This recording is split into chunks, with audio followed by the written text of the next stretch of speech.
कल्पना कीजिए एक ऐसी दुनिया जहाँ नीला आसमान धूल से ढक चुका है, जहाँ खाने के लिए फसलें ही नहीं बची है और जहाँ इंसान का सबसे बड़ा दुश्मन अब प्रकृति बन चुकी है। अगर पृथ्वी मर रही हो तो क्या इंसान भी मर जाएगा? इसी सवाल का जवाब खोजती है क्रिस्टोफर नोलन की साइंस फिक्शन मास्टरपीस इंटरस्टेलर। कहानी शुरू होती है भविष्य की पृथ्वी से, जहाँ चारों तरफ धूल भरी आंधियाँ चलती रहती है, ऑक्सीजन कम होती जा रही है, फसलें एक एक करके ख़त्म हो रही है और इंसान अब सिर्फ जिंदा रहने की कोशिश कर रहा है। ये दुनिया अब वैज्ञानिकों की नहीं, किसानों की दुनिया बन चुकी है। जोसेफ कूपर, एक समय का नासा का सबसे बेहतरीन पायलट, आज एक साधारण किसान है। वह अपने 2 बच्चों के साथ रहता है, बेटा टॉम और बेटी मर्फ। मर्फ बेहद ही समझदार है, लेकिन उसके कमरे में कुछ अजीब होने लगता है। मर्फ के कमरे में किताबें अपने आप गिरती है, धूल अजीब पैटर्न बनाती है। मर्फ डर डर कर रहती है, पापा मेरे कमरे में कोई भूत है। लेकिन कूपर जानता है यह भूत नहीं है, यह ग्रेविटी है। धूल के उन पैटर्नों को समझकर कूपर को मिलते हैं कुछ कोऑर्डिनेट्स। वह मर्फ को साथ लेकर उन कोऑर्डिनेट्स तक जाता है और वही उसे मिलता है एक सच्चाई जिसे दुनिया से छुपाया गया था। यह एक जगह थी, एक गुप्त नासा बेस। यहाँ कूपर की मुलाकात होती है प्रोफेसर ब्रांड से। ब्रांड बताता है कि सैटर्न के पास एक वर्म होल अचानक प्रकट हुआ है। वर्म होल स्पेस और टाइम में बना एक शॉर्टकट होता है। इसके जरिए हजारों साल दूर की गैलेक्सी कुछ सेकंड में पहुंचा जा सकता है। नासा ने पहले ही 12 एस्ट्रोनॉट्स को इस वर्म होल के पास भेज दिया था। अब कूपर का मिशन है उन ग्रह की जांच करना जहाँ इंसान रह सकता है। यह मिशन मानव का तो बचा सकता था, लेकिन इसकी कीमत थी अपने बच्चों से दूर जाना। मर्फ रोती है, गुस्सा करती है और कूपर से बात तक नहीं करती। लेकिन कूपर जानता है अगर वह नहीं गया तो मर्फ का भविष्य भी नहीं होगा और वो चला जाता है। कूपर के साथ जाते हैं डॉक्टर ब्रांड, रूमली और डॉयले। साथ में होते हैं 2 इंटेलिजेंट रोबोट, टार्स और केस।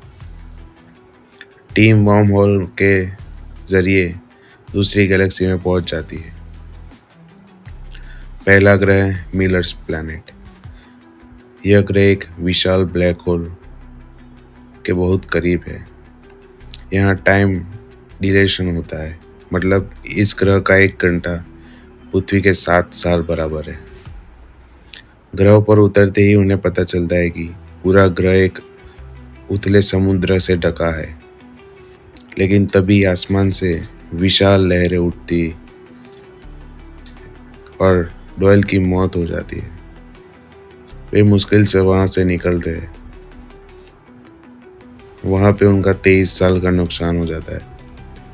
जब टीम वापस आती है तो पता चलता है पृथ्वी पे 23 साल बीत चुके हैं। रूमली अकेले 23 साल तक उनका इंतजार करता रहता। कूपर अपने बच्चों को बड़ा होते हुए सिर्फ वीडियो मैसेज में देखता है।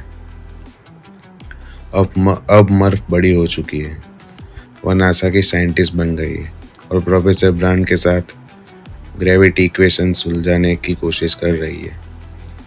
लेकिन एक सच्चाई सामने आती है, प्लान ए झूठा था।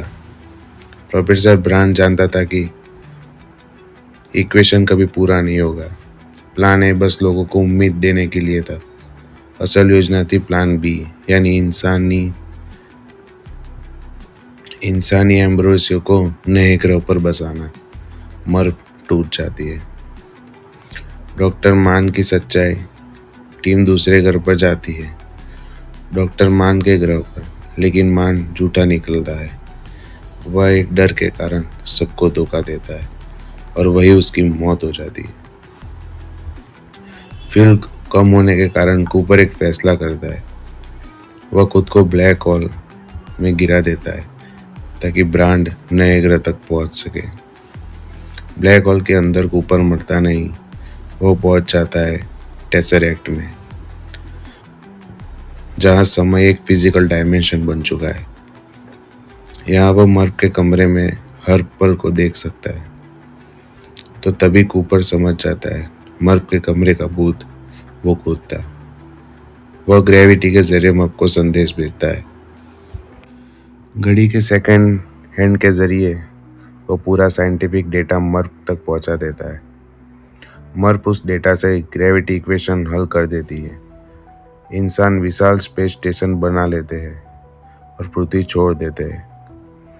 मानव जाति बच जाती है। कूपर वापस आता है। वह मर्फ से मिलता है। मर्फ बूढ़ी हो चुकी होती है। वह कहती है कोई भी बच्चा अपने माता पिता को मरते नहीं देखना चाहता।